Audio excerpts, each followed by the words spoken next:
Hi friends, I'm Caitlin Workman and welcome to my YouTube channel where I empower and encourage other photographers. I'm so glad you're here today, but before we get started talking all about how to start your photography business, I want to make sure you get my free gift to you, and that is my posing guide. I just launched a posing course that I'm really excited about, but for now you can just start with my free posing guide.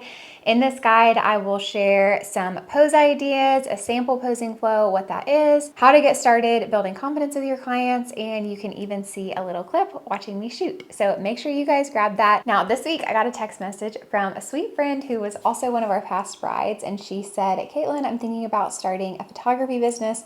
Where the heck do I start? And so I thought this would be great to talk about here because it can be really intimidating to know where to start. I think a lot of you guys see photographers who have thriving businesses, you see what our life looks like, and you think, hey, this might be something that I would like to do, but it can be really scary when you have no idea where to start or even what kind of camera to buy. So I would first start with investing in cheap equipment when you're first getting started, because I think that if you put a ton of money into a really expensive, really nice camera and you don't like it or you don't know how to use it, it's not going to be worth your investment. So I would start really small with your equipment. I started with a Canon Rebel and I still recommend this to people. It's $500 or $600, I think, for the setup. It comes with a couple lenses. This is not a camera that you're going to want to shoot weddings for years and years on, but it's a great starter camera.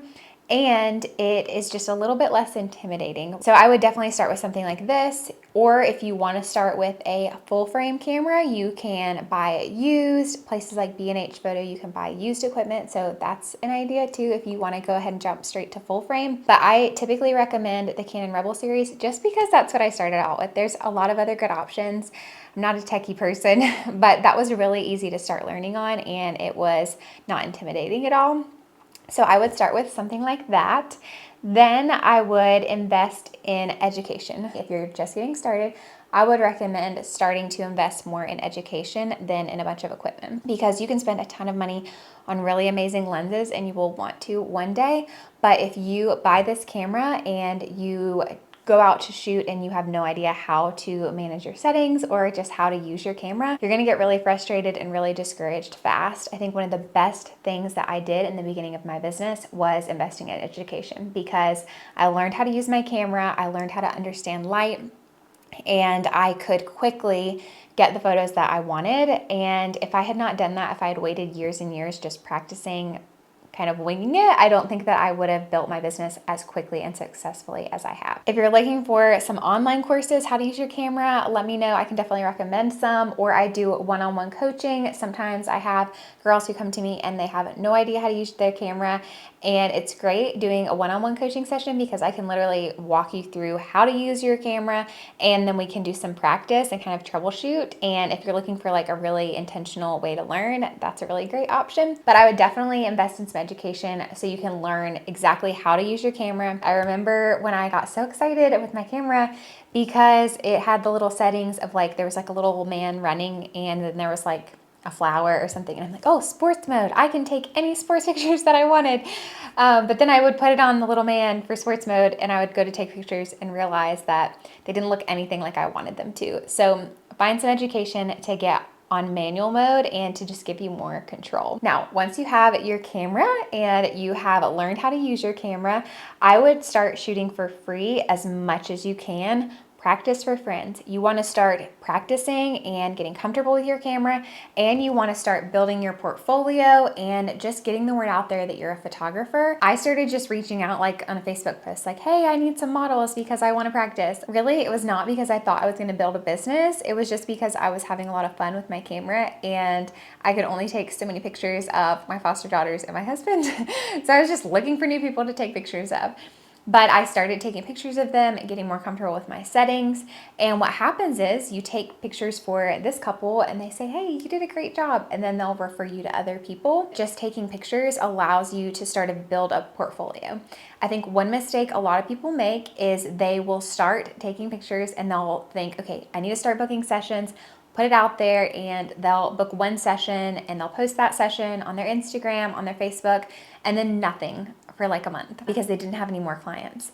but because they weren't posting and because they weren't sharing, they weren't getting more clients, and it's just kind of a downhill spiral. But the opposite happens if you can start building that portfolio. So maybe you line up 5 different families that you're doing a session with for free.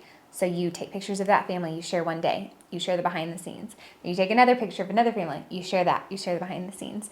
And then what's going to happen is people are going to start to think, oh, they're really busy. They must be a good photographer because they're in demand. So you're just going to start shooting, start practicing, and building that portfolio, building that client base.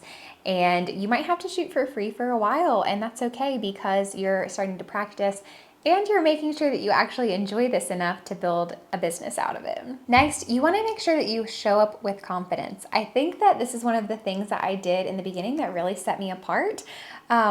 Sometimes I was confident almost to a fault, and that I would be like, okay, I'm gonna be a wedding photographer. And I started just showing up as a wedding photographer before I had even photographed a wedding. I started sharing photos of rings and saying we're booking weddings, and I just showed up really confidently. And I think that that really paid off because people really saw me as a professional even before I had paying clients. And so just show up with confidence. Start sharing your photos. Don't be scared to put yourself out there and to say, I am a photographer. When you start meeting people, say, I am a photographer, and just start getting the word out there.